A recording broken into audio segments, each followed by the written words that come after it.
Hey everyone, I'm RoblemVR, and welcome to another episode of VR Review, my weekly virtual news wrap-up. Brought to you by my supporters on Patreon, the best crowdfunding site for content creators. A little follow-up from last week's Comic-Con VR Fest.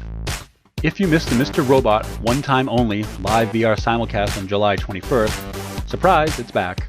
You can watch it whenever you want. Power up your Within VR app or check it out in Drag Around 360 on the with.in website. Quick warning, if you're super VR sensitive, there is a part that's on a Ferris wheel.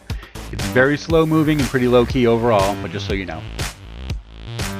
I'm going to do a quick Pokemon Go rewind to my VR review from 2 weeks ago on the 17th.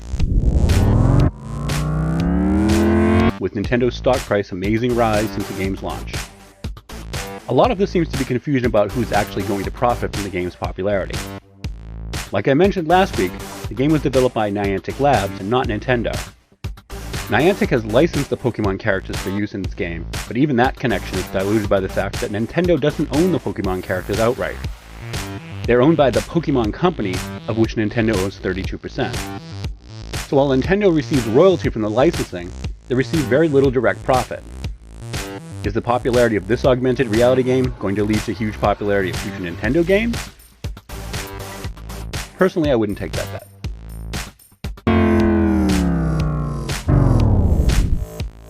Well, guess what? I wasn't wrong. On Friday the 22nd, Nintendo put an official notice to its investors saying that they only hold a 32% interest in the Pokemon Company, and they will only be receiving licensing and collaboration fees, and so no direct profit from in-game purchases. When this news hit, as you might imagine, their stock price came back down. The graph gives some insight into who invested and who might profit, but as you can see, Nintendo is not at the center. One point this graph leads out is that Apple and Google, who handle distribution of Pokemon Go, get a standard 30% cut of all game sales, including in-game purchases, so they're the real winners beyond Niantic Labs itself.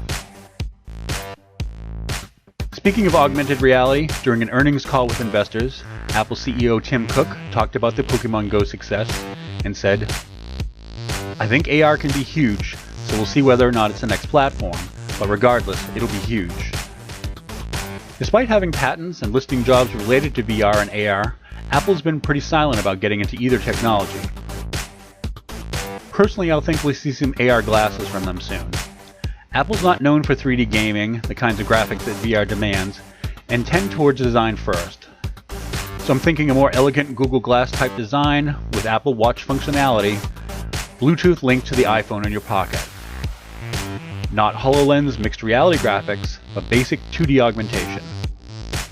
Touch the temple of your glasses, ask Siri a question, get the info on your glasses. Either that or smart grandfather clocks. I hear they're going to be huge. Finally, more news about the ViveX VR Accelerator and the Virtual Reality Venture Capital Alliance. They've announced their first 23 companies that they are funding, with another 10 said to be in stealth mode.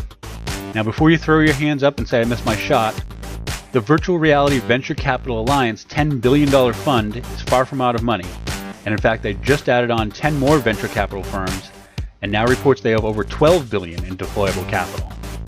For more information, go to vrvca.com, and if you need help putting your pitch together, contact me.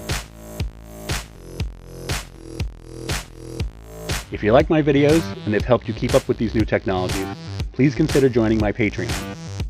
For as little as $1 a month, you can help keep me making these videos for you. If you can't afford to make it a financial commitment, please subscribe to the channel. Subscription numbers make all the difference in how YouTube supports what I do. Thanks for watching.